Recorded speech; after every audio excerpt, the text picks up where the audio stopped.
on the Zero Hour. I'm your host, Richard RJ Eskow. We live at the nexus of powerful forces, as we all know, of economics, of war, of political conflict, of other social factors, we may not entirely even be aware of. And that's the foundation for the topic I wanted to talk to with my next guest. You know him well, of course. Richard Wolff is an economist and a historian. He's a professor at a bunch of places, and he hosts Economic Update on Free Speech TV Tuesday evenings, I believe it is. And he's always got great insights for us. So first of all, Richard Wolff, welcome back to the program. Thank you, RJ. Glad to be here. Glad to have you. And, in my intro, obviously, I talked a little bit about these intersecting forces, some more visible than others. And it seems to me that the tragedy we're seeing unfold in Ukraine, a lot of people surprised that Putin actually conducted this invasion, and then surprised at how well the Ukrainians have resisted him and so on. But it seems to me this is having ripple effects across the world economy, across the political debate, what people can and can't say, not just about war, but about economics or other issues. And it seems to me that's both an American phenomenon and a global phenomenon that's not well understood and could have long-lasting implications, which is a long-winded setup. But first of all, that's my premise. What do you think of it? I like it. Excuse me. It makes sense. It stimulates in me a kind of reflection on the history of the economics of war. And one of the first things that occurs to me is that wars have an uncanny but almost universal tendency to surprise the combatants by how things look at the end of the war. Obviously, countries that go into war do so either with the hope of winning the war or at least preventing the other side from winning. And often someone there is going to get disappointed. World War I ended to the surprise of every single country with the emergence of the Soviet Union. I mean, it was a step forward for the effort to go beyond capitalism to socialism that was directly linked to what the war meant for all the ones involved. And for those who don't know, it wasn't just in Russia that everything changed as a result of the war. It was everywhere else. There were near revolutions in many other countries as part of World War I. There was a revolution in Munich, setting up a Soviet system there. In Budapest, Hungary, setting up a Soviet system there. Those didn't last the way the Russian one did, but they changed the domestic politics in that part of the world. And they had reverberations here in the United States, too. The United States Communist Party, for example, was directly an outcome of the Soviet Revolution, which in turn was an outcome of the war. You might put it this way, that the unintended consequences of war often outweigh in their historical power whatever the motivations and intended consequences might have been in the minds of those who started. And if I may, I already see that in terms of Ukraine. In other words, things that were said, and I suspect were believed at the outset. And remember the outset to bare 2 months ago that Russia invaded Ukraine. 2 months ago, we were told by our leaders and Western European leaders that the Russian economy would collapse, that Russia itself would dissolve, that Putin would be out, that the ruble would be worthless. I mean, we were told all kinds of things, and I believe pretty much without exception, none of that has happened. The ruble is worth more than it was when this was said. The Russian army has done better in eastern Ukraine than we were told it would. The Ukrainian situation deteriorates by the day. They're suffering. We did know that there would be suffering on the ground, and sadly, that has happened. The Ukrainian people caught up in all of this have been badly hurt, and no one can be other than sympathetic with the plight of these people, most of whom had nothing to do with the decisions that led to the war, which is wrecking their lives. And I see the Russian economy. I look at the American economy. I mean, literally this morning, I read that in the first 3 months of this year, January, February, and March, the United States economy shrank by 1.25%. Our economy took a hit. 1.25% of a $21 trillion economy is in the neighborhood of $250 billion. We lost as an economic system in a 3-month period when we were getting ready for and then engaged in a major conflict that we were told we were going to win. China and Russia, by the way, their economies in the first 3 months, between the estimates and the reported results, are doing much better. So it's not so clear who's winning and who's losing.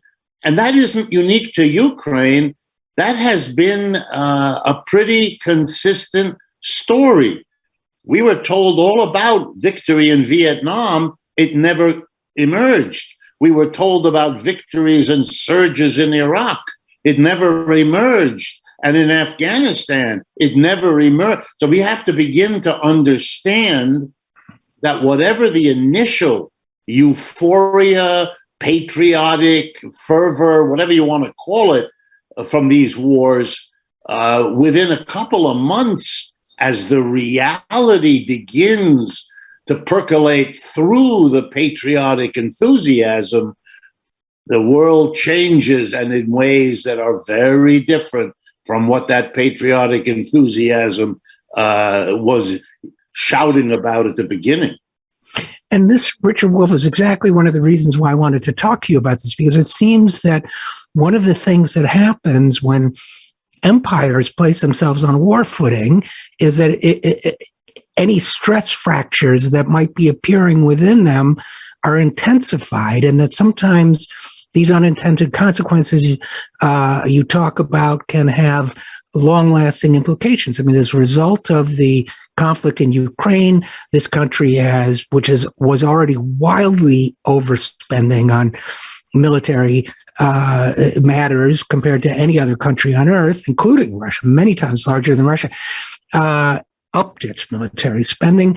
At the same time, that shrinkage in the first quarter of this year, very telling. And what I was thinking about as I was reading and thinking about this morning was, for example, the Russian Empire before the Russian Revolution, how deeply embedded they were in the military conflict with, I guess they were called the Central Powers, Germany and Austro-Hungary, and how that really seemed to play, you tell me, but seemed to play an essential role in bringing about the collapse of that empire, the rise of the Soviet Union, and World War II and Britain's overextension of its empire, eventually becoming, once again, an island republic, and essentially, and it just seems to me that I've just been wondering whether or not this country, of course, everybody sympathizes, and supports, well, it's not so clear, actually. We can talk about that. But, of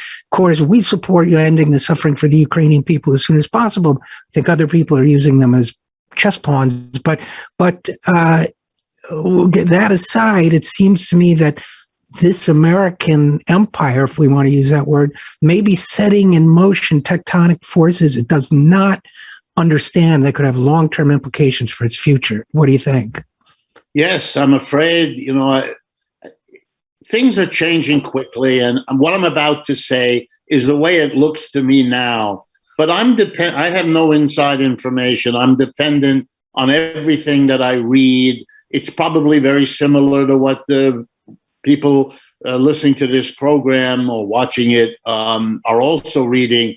The only difference may be that I make sure to read major French, German, and European newspapers on a regular basis. And their take on Ukraine is in many ways quite different from the US. But I have to say, tentatively, as though I'm really in a midst of a fast-changing situation, which I am. But it does look to me like the American empire has made a big, big miscalculation here. And I think we're going to be wondering, if I'm right about this, we're going to be wondering in the weeks and months ahead how such a miscalculation could have been made, who is to blame. I think that's going to factor into our November elections in a way few have foreseen, but they better start thinking about it soon. And here's what I mean. Let me begin with an economist's statistic in order that we don't lose perspective. The GDP, this number, gross domestic product, we use that in economics as a rough metric, a way of measuring the size, the economic footprint, if you will, in the world of a national economy. And the GDP simply measures the total output of goods and services within a year of each country. It gives you an idea of how big they are, and it's useful in keeping a perspective. So the most recent year, a year or two ago, that we have for Russia, their GDP adds up to about $1.5 trillion, that's with a T, trillion dollars a year worth of goods and services. For the most recent year, the current one in the United States, the estimate is, and these are rough numbers, that our GDP here is $21 trillion with a T. In other words, the economics of a struggle between the United States and Russia is a David and Goliath situation, with the US playing the dubious role of Goliath. People have to keep this in mind. Ukraine is as small relative to Russia as Russia is to the United States in economic terms. These are grossly unequal battles. Now, to make the story even more complicated, the Chinese GDP is in the neighborhood of $14 trillion.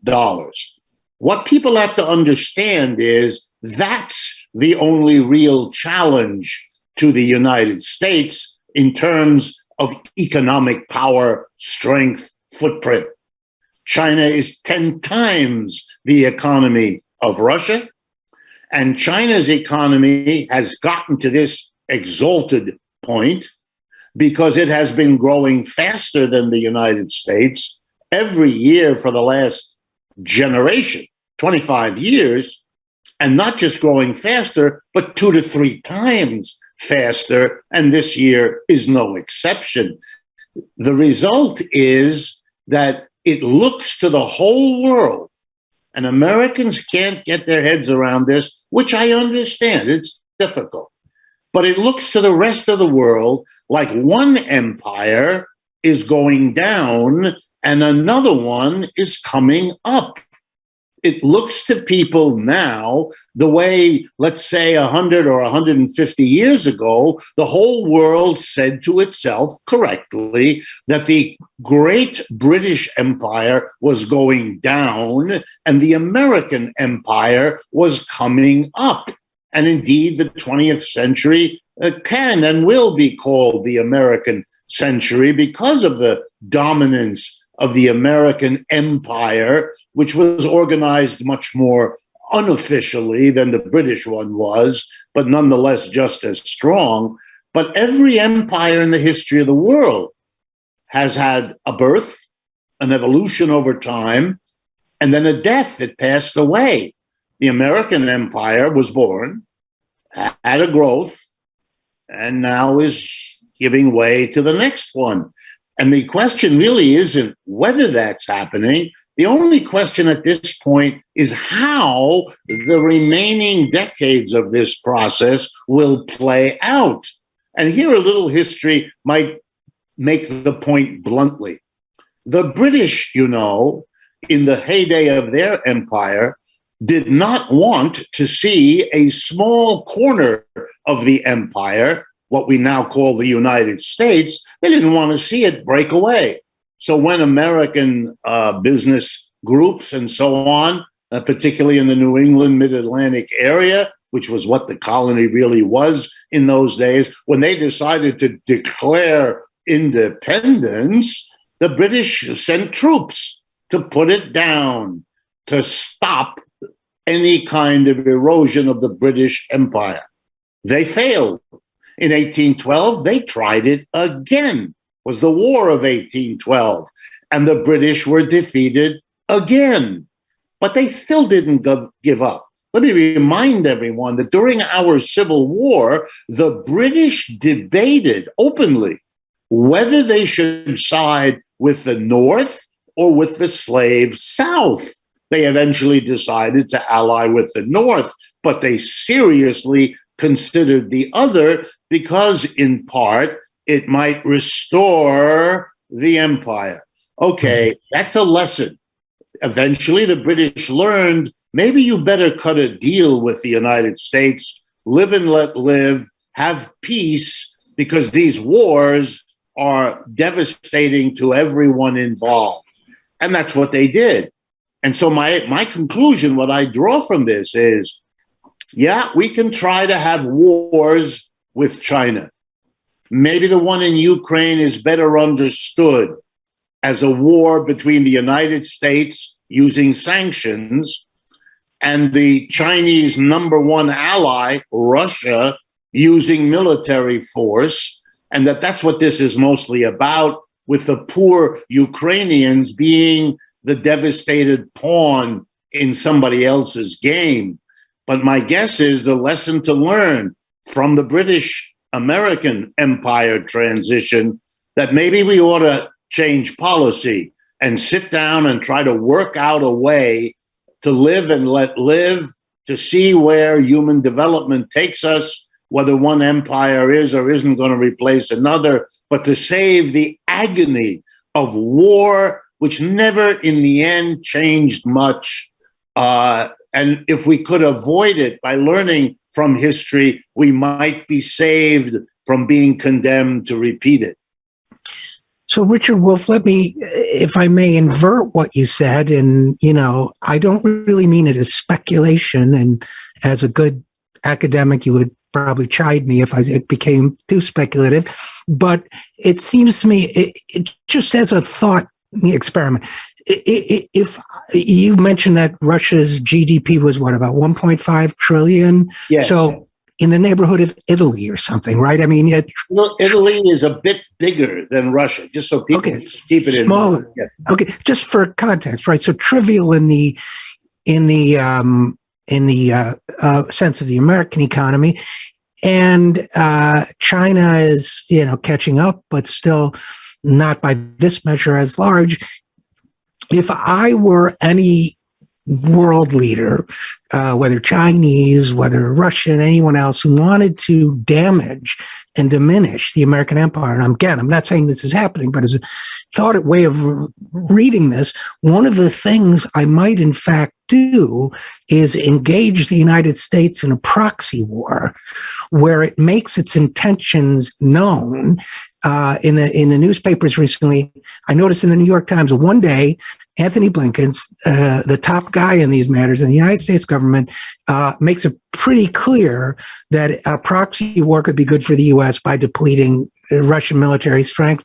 The next day, there's an article quoting administration officials deploring the idea that there could be return to a new Cold War, which you basically just declared the day before, with no connection between the two. So now, if I were on the other side of this equation, which of course I'm not, but some people will write in and say I am, but I'm not, then what better way to weaken the American empire than to get it bogged down in a proxy war where the combatants some of them may eventually turn against them, as the Mujahideen did in Afghanistan, where it costs them money, where it excites them to spend more, where we're not provided with alternative options. It seems to me if I had such a small percentage of U.S. Financial resources, this is almost a kind of, you use the metaphor David and Goliath, a kind of David and Goliath way to go after the empire. I'm not saying that's happening. No reason to believe it is, but it may be that in effect, that's what we're seeing. What do you think of that? Yes, I think that's exactly the kind of unintended consequence I was making before. I hesitate to imagine, I know you didn't say that, but I hesitate to imagine that this was a conscious strategic move. I don't think things are that much better coordinated in China or Russia than they are in the chaotic moments of the American government all these days. Although I do sympathize in a certain way with the American government. It is in a very difficult place.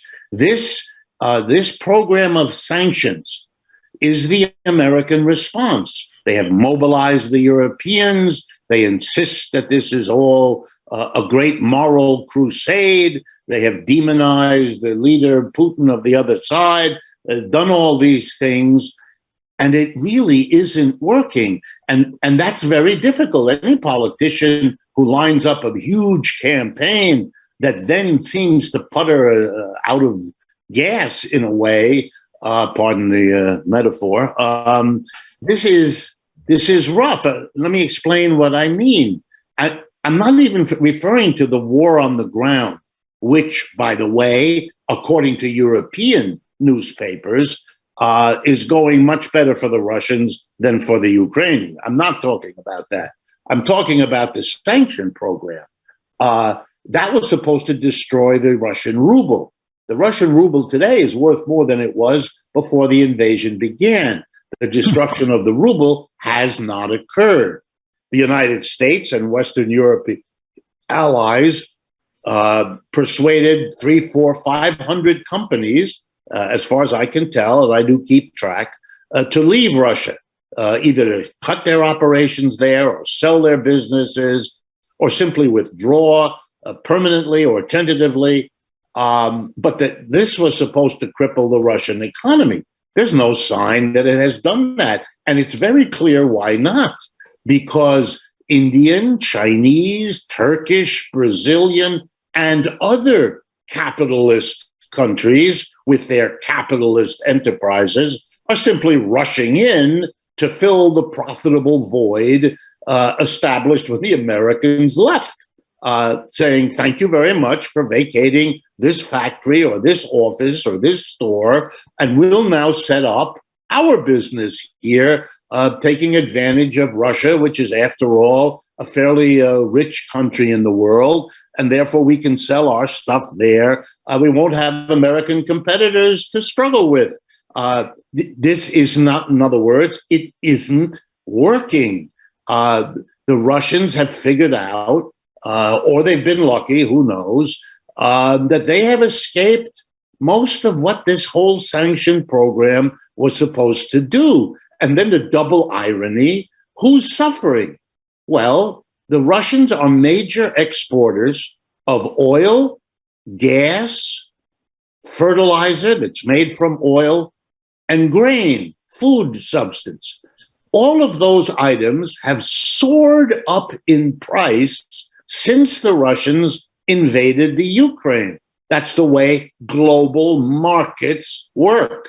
The result is Russia is earning way more money selling all of those items at these higher prices than they used to get. And to be blunt, as an economist, the effects of the sanctions driving up prices is helping Russia to finance its war. Whereas we as a nation here in the US find ourselves suffering the effects on our standard of living of higher food prices, higher gasoline prices, and all the rest. These are unintended consequences, but they are making, at least at this point, a kind of mockery. The way, let me remind everyone, in the early days of the Trump administration, President Trump, in announcing the trade war he was waging against China and the wave after wave of tariff increases he was slapping on goods coming from China, boasted to the media. I remember watching the news. Trade wars, he said, yeah, we're in a trade war and nobody should worry. Trade wars, and I'm quoting now, are easy to win. I have no doubt he believed that. I have no doubt that his economic advisors told him that. But the reality is it was completely wrong. The emergence at the end of Mr. Trump's presidency, all the data we have indicate that the Chinese economy did not suffer. The changes it was supposed to bring in China did not happen. And Mr. Trump, in his defeat at the election, saw the whole program kind of peter out, limp along. Part of it has been retained by Mr. Biden.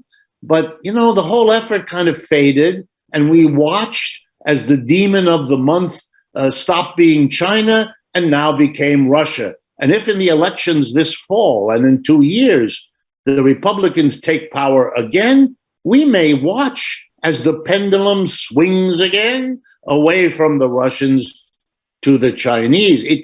We are watching an unfolding of events that keep hitting the U.S. with unintended consequences that reinforce the idea that we really may be an empire whose time has come and gone.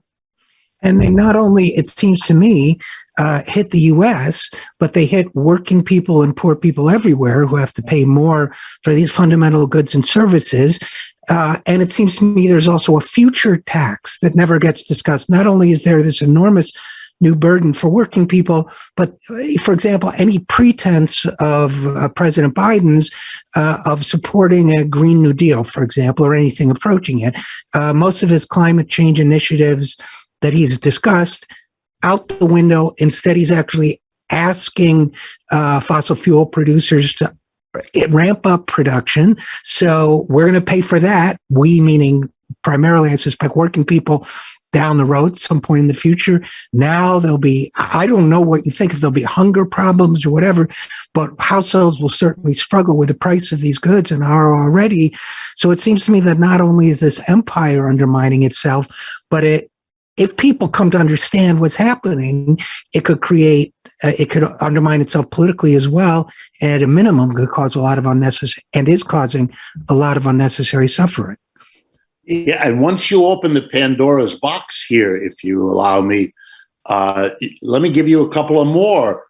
Yes, there are speculations. I can't read the future any better than anybody else can, which is to say we can't. But here's some things to think about just to expand on your point. A conference last week gathered together the financial leaders of the United States and several European countries, together with the financial leaders of the Zelensky government in Ukraine. And out of it came a statement by the Ukrainians that to rebuild their country when finally this war is over will cost, I'm quoting, I didn't make this number up, $600 billion. Let me make clear, that's more than half of the total military budget of the United States. And we are the most militarily budgeted country on earth by a lot. So this is a staggering amount of money. And now let's take a look at it.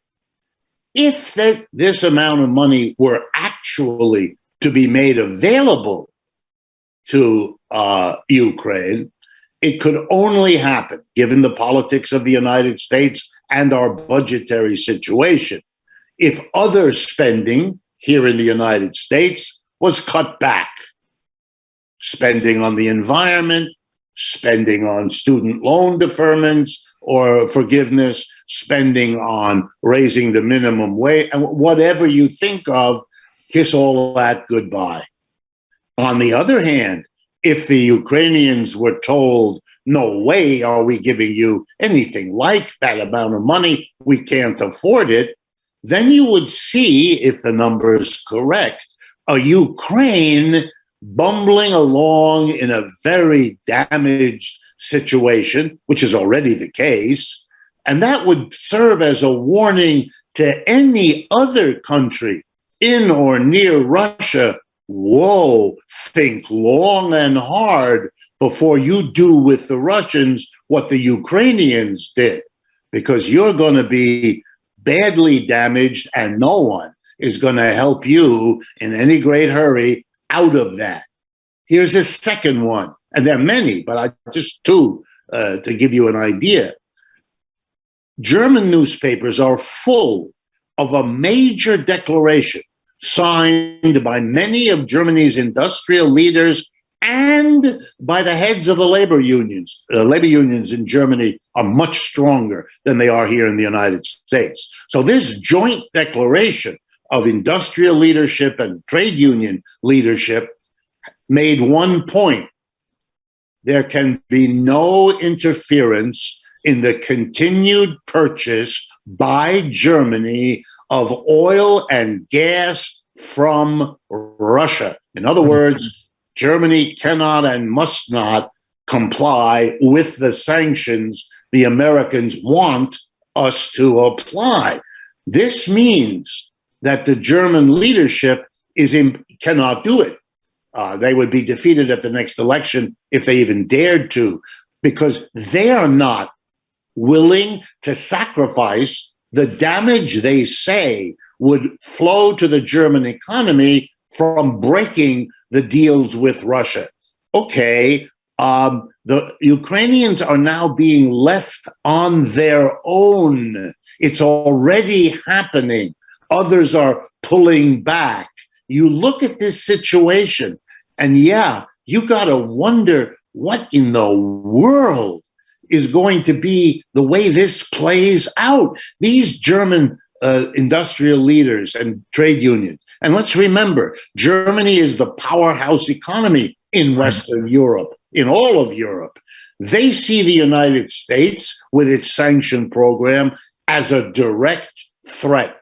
That reality is not going to go away. It's going to play a role in global politics for years to come. And yet, and I know you're going to have to go, and yet, to try to discuss these issues, to discuss a diplomatic solution to Ukraine, to discuss the implications of these, I have to say, Richard Wolff, I have never been inundated with as much hate mail since the early days of the invasion of Iraq. It seems as if the last socio-economic impact that I'll mention of this war has been to cause people, even self-professed liberals and so on, to become enraged at any discussion of the human implications of this outside of, cheering on war and not giving the Ukrainians diplomatic support. Well, but I understand it in a way. I mean, I agree with you, but I understand it. Liberals particularly had a hard time because in Iraq, the United States was the invader. In Vietnam, the United States was the invader. In Afghanistan, the United States was the invader. I could go on. It is long, and it was difficult because you had a hard time. You're an American. Do you criticize what your government is doing, even if it looks horrific? For the first time in a very long time, at least on the surface, somebody else was doing the invading. And that was, in this case, Russia. And it was an opportunity to be free to vent against the horrors of military invasion, because for once it wasn't your own country doing it. And I think the temptation, at least in the first month or two, was irresistible. But as the reality sets in of what is going on and what its costs and consequences are, I can already see it in the last 2 weeks. In the interviews that I do, and I do quite a few of them, the mood is already changing. People are having to face what this inflation means. And blaming Mr. Putin may get you 15 minutes of relief. But after that, you're stuck with an inflation, and someone is going to remind you that the inflation was well underway before any Russians set foot in Ukraine. Well, unfortunately, we're going to have to leave it there. There's so much more that could be said. But as always, Richard Wolff, thank you so much for your thoughts and your insights and for your time. Thank you for coming on the program. Thank you, RJ, and thank you for making sure these kinds of ideas become at least part of the national conversation. It's an honor. And we'll be right back after this. I'm Richard RJ Eskow, and this is The Zero Hour.